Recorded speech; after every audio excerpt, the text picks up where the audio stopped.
Good evening, visitors. Welcome to the Australian War Memorial's Last Post ceremony. My name is Emily Hiles, and joining us today from the Royal Australian Air Force is Warrant Officer Ivan Petrovich. We warmly welcome the family of Private Edward Benjamin Dahlitz, whose story will be told shortly. We also warmly welcome the contingent representing the Royal Australian Naval College, HMAS Creswell, Moran Division. We welcome the veterans who have served, those that are still serving, and the families that love and support them. We acknowledge the members of RSL and Services Clubs Association, RSL Victoria, and RSL Queensland who are watching the broadcast of this ceremony across Australia. During this evening's ceremony, wreaths will be laid at the base of the pool of reflection by family, visitors, and Australian War Memorial Royal Australian Air Force Fellow, Wing Commander Michael Garside. If you're able, please stand and join in singing the National Anthem.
The Australian War Memorial was the vision of Charles Bean, Australia's First World War official historian.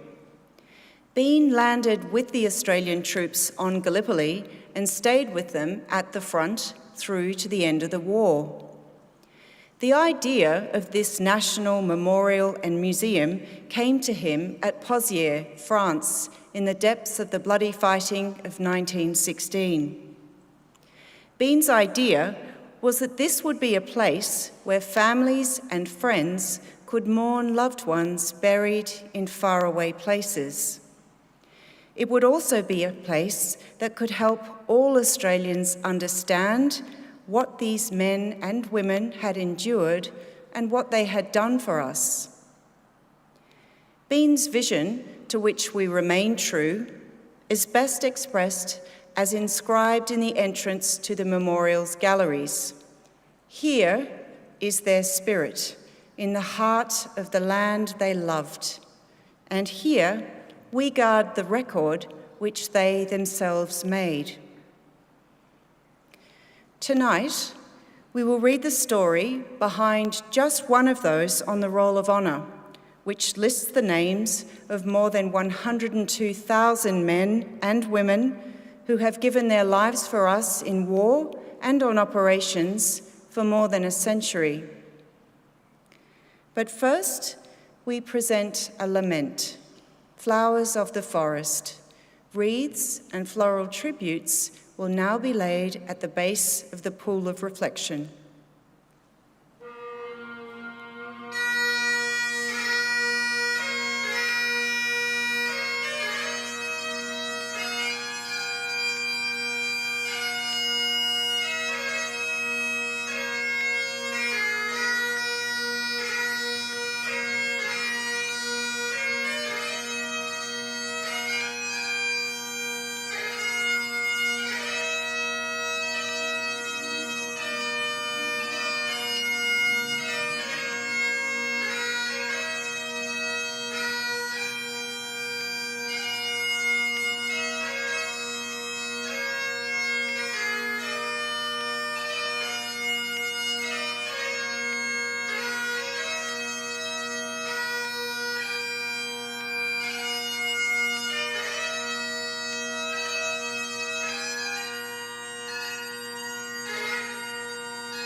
Today, we remember and pay tribute to Private Edward Benjamin Dahlitz. Edward Dahlitz was born on the 1st of August 1896, the fifth of 9 children born to Carl and Augusta Dahlitz of Branxholme, Western Victoria. Known as Ben to his family and friends, he grew up in and around Branxholme, where his family worked in farming and ran the local pub. Dahlitz enlisted to serve in the Australian Imperial Force on his 21st birthday, the 1st of August 1917. As he travelled to Branxholme in order to enlist, his family accompanied him as far as the regional centre of Hamilton. Tragedy struck as they travelled. Dahlitz's mother, Augusta, collapsed and died whilst en route. Despite his loss, Dahlitz continued on his journey to enlist and soon began training with reinforcements of the 22nd Battalion. In November 1917, Dahlitz sailed from Melbourne for overseas service. After stops in Egypt and Italy, he arrived in England in February 1918.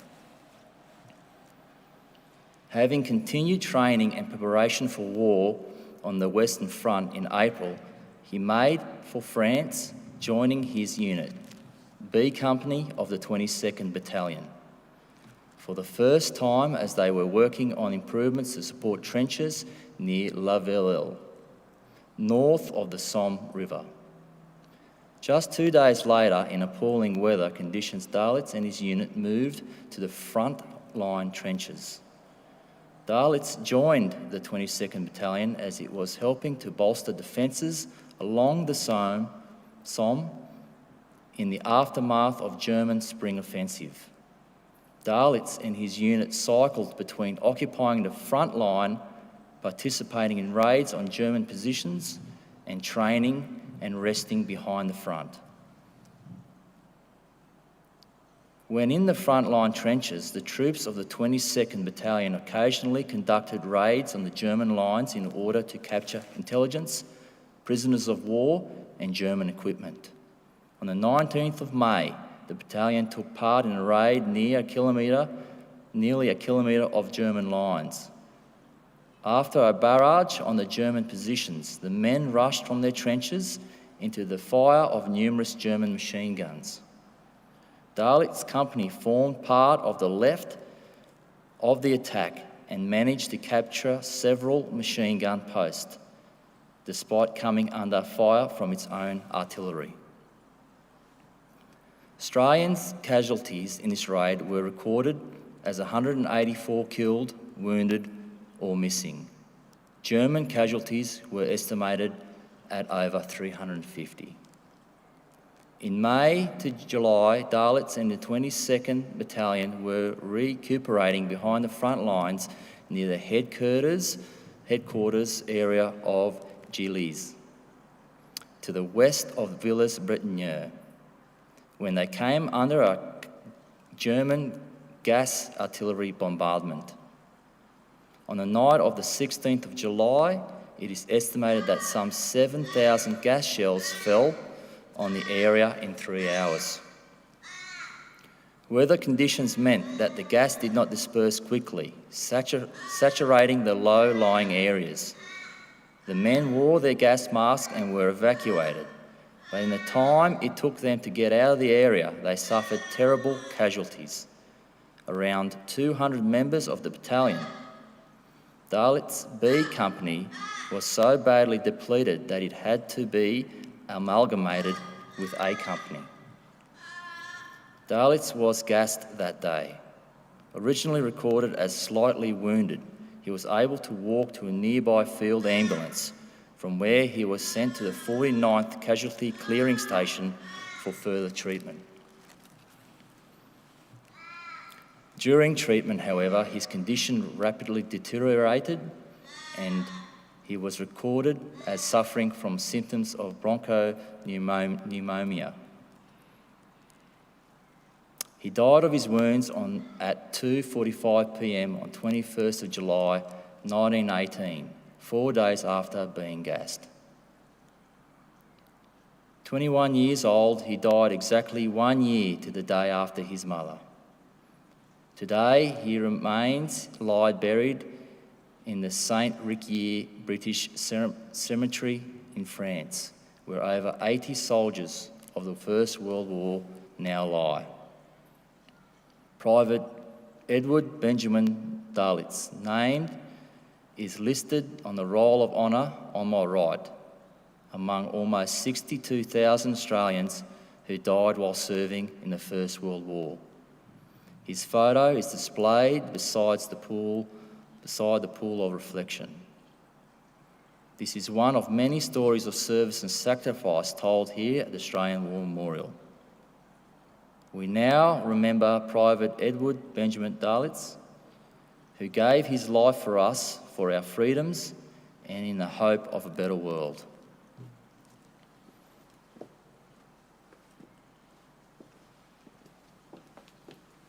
Please stand for the reading of the Ode and the sounding of the last post.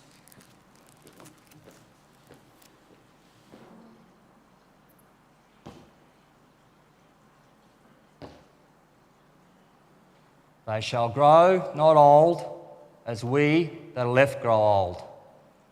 Age shall not weary them, nor the years condemn. At the going down of the sun and in the morning, we will remember them. We will remember them.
Lest we forget.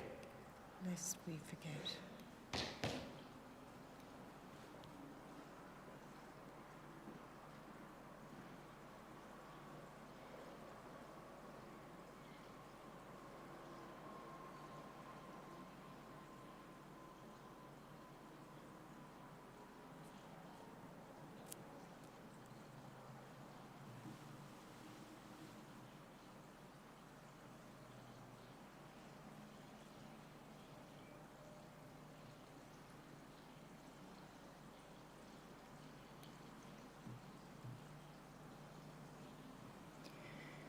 We leave you this evening with the words of the memorial's founder, Charles Bean. Many a man lying out there at Pozières, in the low scrub at Gallipoli, with his poor, tired senses barely working through the fever of his brain, has thought in his last moments, well, it's over. But in Australia, they will be proud of this. Ladies and gentlemen, that concludes the last post ceremony. On behalf of the Director and staff, we thank you for visiting the Australian War Memorial today and for your continued support of the Memorial's development project. We wish you all a very pleasant evening.